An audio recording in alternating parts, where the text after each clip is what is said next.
ఒక్క నిమిషం. వాళ్ళ అబ్బాయి నీకు తెలుసా? తెలుసు. చెప్పండి, వాడెవడో చెప్పండి. నువ్వు ఆయన ఎవరు అని తెలుసుకుంటే ఆయన్ని ఎవడు అని పిలిచే అవసరం ఉండకపోవచ్చు. ఒక మనిషి తాలూకు ఆవేదన తన సొంత బతుకు మీదైతే అది వాడి జీవితం అవుతుంది. కానీ అదే మనిషి ఆవేదన తన చుట్టూ ఉండే 10 మంది కోసమైతే అదే రంగారెడ్డి జీవితం.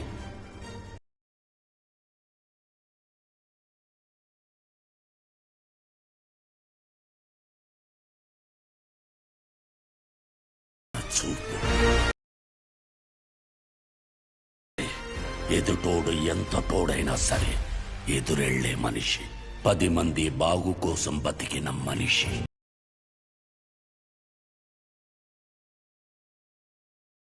కష్టం వచ్చిన ప్రతి ఒక్కరి అడుగు రంగారెడ్డి ఇంటి వైపే ఉండేది.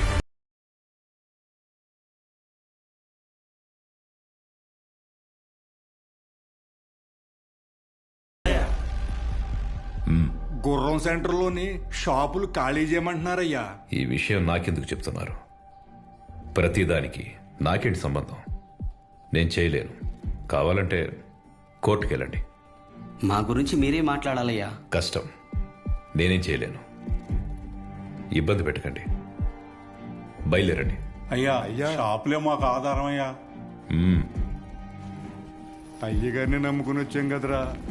కోర్టుకు లెటర్ పెట్టుకోవాలా? ఇది మనకు తెలీదా? ఈ మాత్రం దానికి షాపులు కట్టేసి వచ్చాం. రంగా, అనుక్షణం నువ్వు వాళ్ళ గురించే ఆలోచిస్తావు. అలాంటిది వాళ్ళు తిట్టి పంపించేశావు. ఏమైంది నీకు? జనాలకు ఏదైనా సమస్య వచ్చినప్పుడు ఒకడండగా ఉన్నాడంటే వాళ్ళు పోరాటం మర్చిపోతారు. సమస్య వచ్చిన ప్రతిసారి వీడి వైపు చూస్తారు. జనాల కోసం ఒకడు బలంగా నిలబడితే అది బలం అవ్వదు, బలహీనత అవుద్ది. సమస్య వస్తే వాళ్ళు దానికి ఎదురెళ్ళాలి కానీ ఒకడి కోసం ఎదురు చూడకూడదు. పద, బండితి. ఎక్కడికి? ఎమ్మెల్యేని పలకరించొద్దాం, రా. షాపులు మొత్తం ఖాళీ అవ్వడానికి ఒక 20 రోజులైనా పడుతుంది. షాపుకు లక్ష ఇచ్చి దండం పెట్టేయడమే. మీరు క్యాష్ రెడీ చేసుకోండి. ఎవరు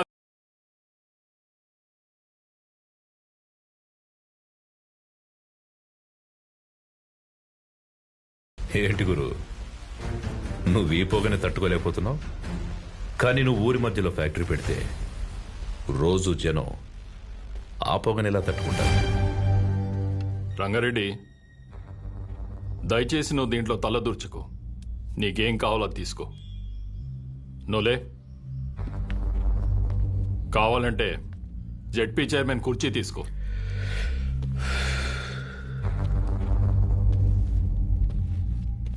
నేను జనాల కష్టాలు మాట్లాడడానికి వచ్చాను. కుర్చీలో కూర్చొని కబుర్లు చెప్పడానికి రాలేదు. మొత్తం 140 షాపులు ఇక్కడ ఖాళీ చేస్తే ఎక్కడికి వెళ్తారు? ఊరి చివర కాంప్లెక్స్ కట్టిస్తాం.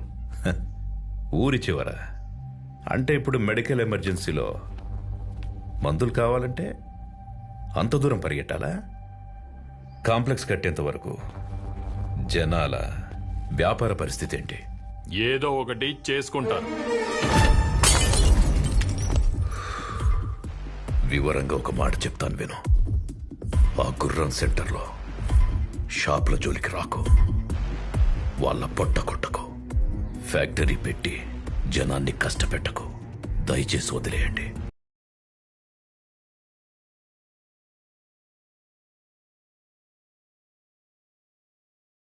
నీకు కుర్చీ విలువ తెలియదు. సముద్రం ముందు కాళ్లు పెట్టి సముద్రం నా కాళ్లు పట్టుకుందని సంబరపడ్డావనుకో, ఒక పోటులా వచ్చి మొత్తం పట్టుకెళ్ళిపోద్ది. నేనేదో కాళ్ల బేరానికి వచ్చానని ముందడుగు వేశావనుకో, మొహమాటం లేకుండా చంపేస్తా. చూడు గురు, నాకు బెదిరించడం రాదు, బెదిరించడానికి రాలేదు. నిజం మాట్లాడా అంతే.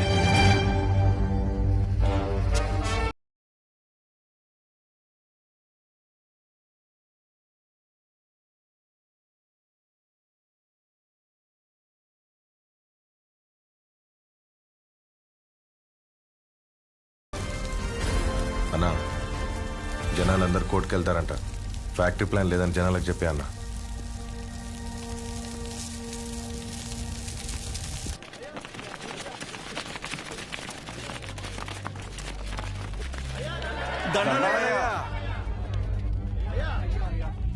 ఆహా. ఫ్యాక్టరీ వస్తే మన వాళ్ళందరికీ ఉద్యోగ అవకాశాలు వస్తాయనుకున్నానే కానీ పొల్యూషన్ పెరిగి ఊర్లో వాళ్ళందరూ అన్యాయం అయిపోతారని బాధేస్తుంది. అందుకని కష్టపడి మీకోసం ఆ ఫ్యాక్టరీ ప్లాన్ లేకుండా ప్రభుత్వంతో పోరాడి మరీ ఒప్పించాను. సంతోషమయ్యా.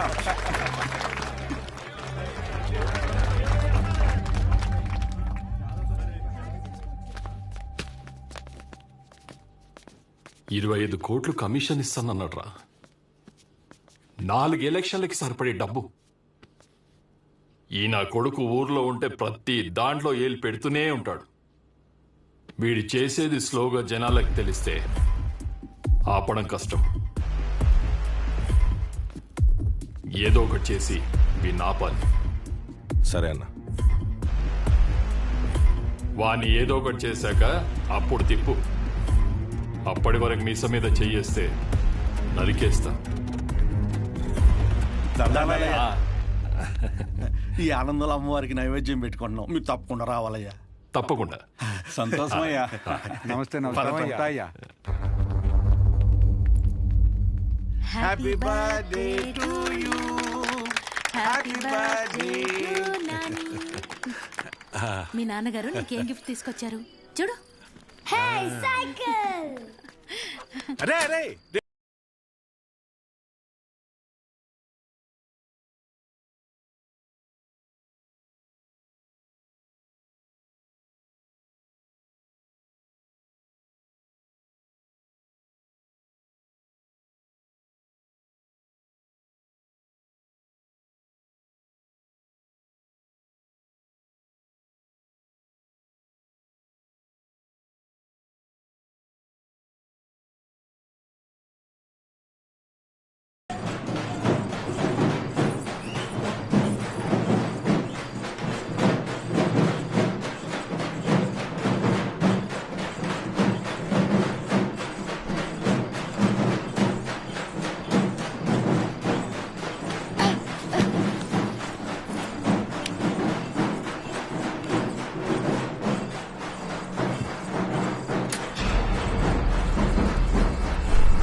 శివయ్య, చెప్పురంగా. మీరు వెళ్ళండి, నేను వస్తాను. సహజం తీసుకెళ్ళాం. ఏమైంది? వెళ్ళు. అలాగే సజా మన ఇంటికి వెళ్దాం.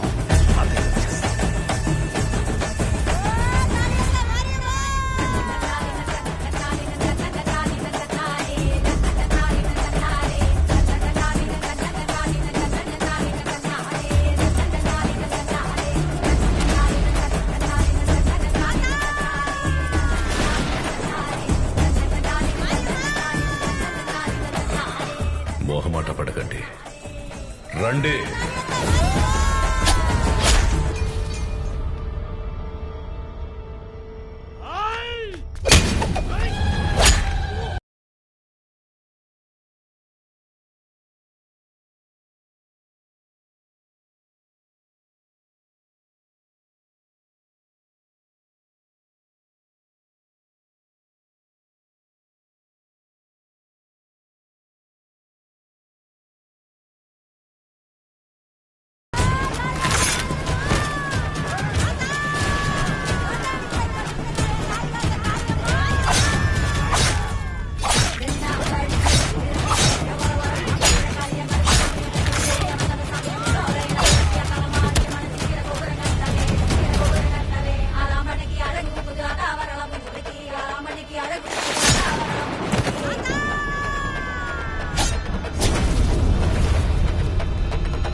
అలా ఆయన నిన్ను కాపాడబోయి ఆయన చనిపోయాడు.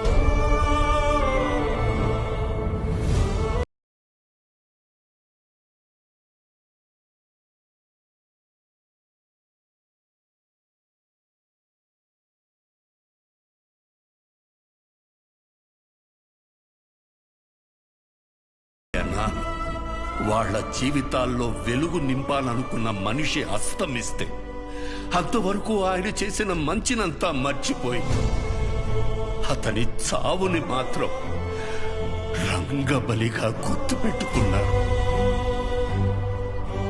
ముందు జరిగిన మంచినంతా మర్చిపోతాం, చివరగా వచ్చిన నిందని చుట్టూ 10 మందికి చేరుస్తాం. ఇంతేనా మనం?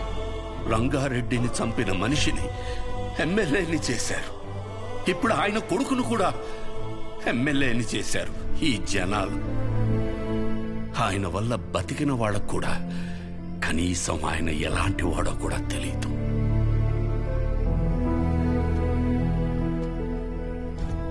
ఆయన ఏ పని చేసినా 10 మందికి ఉపయోగపడాలనుకుని చేసిందే కానీ 10 మందికి తెలియాలని ఎప్పుడూ చేయలేదు.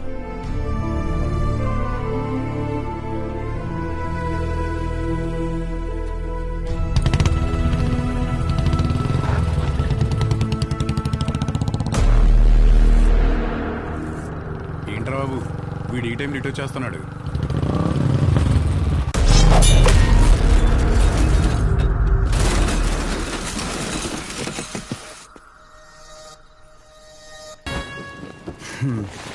షార్ట్గా నాకు కథ చెప్తా విను. నేను ఒక అమ్మాయిని ప్రేమిస్తే వాళ్ళ నాన్న ఒక కథ చెప్పి నాకు ఇవ్వని దొబ్బే అన్నాడు. ఏం చేయమంటావు? సరే నా తిప్పలేవో నేను పడి ఆ ప్రాబ్లం రిజాల్వ్ చేద్దామంటే ఏది వర్కౌట్ కాలేదే. సరే నువ్వు ఉన్నావు కదా అని నేను హెల్ప్ కోసం వస్తే దొబ్బే అన్నావు. నేను ఎక్కడికి వెళ్ళాలి? అక్కడికి వెళ్తే ఆయన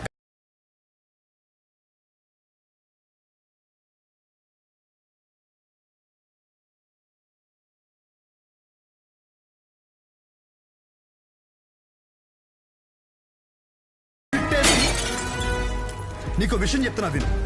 చాలా డీప్గా కనెక్ట్ అయిపోయి ఒక మనిషికి ఇప్పుడు నా జీవితంలో నేను చేయగలిగిందంటే ఆయనకి ఒక మంచి పేరు తీసుకురావడం మాత్రమే. నో డౌట్ నువ్వు అడ్డుపడు ఢీ కొట్టు ఏమైనా చేసుకో, ఆ సెంటర్ పేరు మార్చేస్తాను.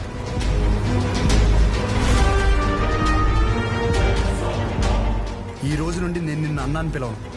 పరశురాం. పరశురాం. ఓకేనా పరశురాం?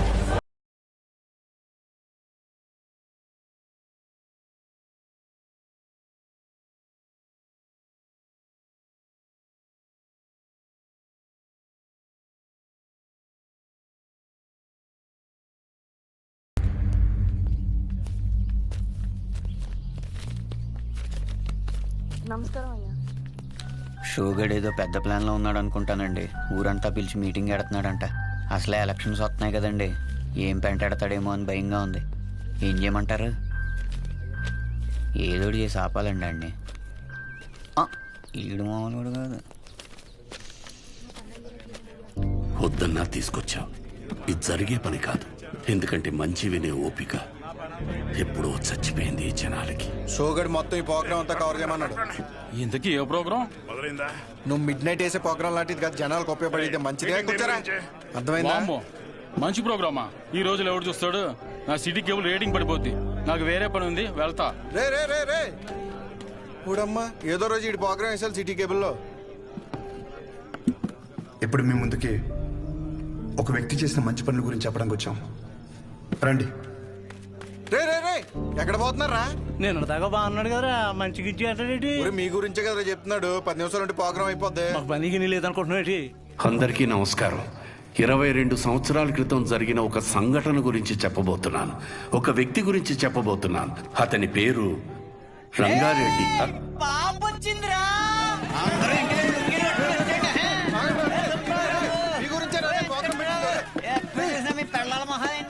చెప్పాను కదా బాబు, నువ్వు అర్థం చేసుకున్నంత మాత్రాన ఈ జనం కూడా అర్థం చేసుకుంటారనుకోకు. వదిలేసాయి.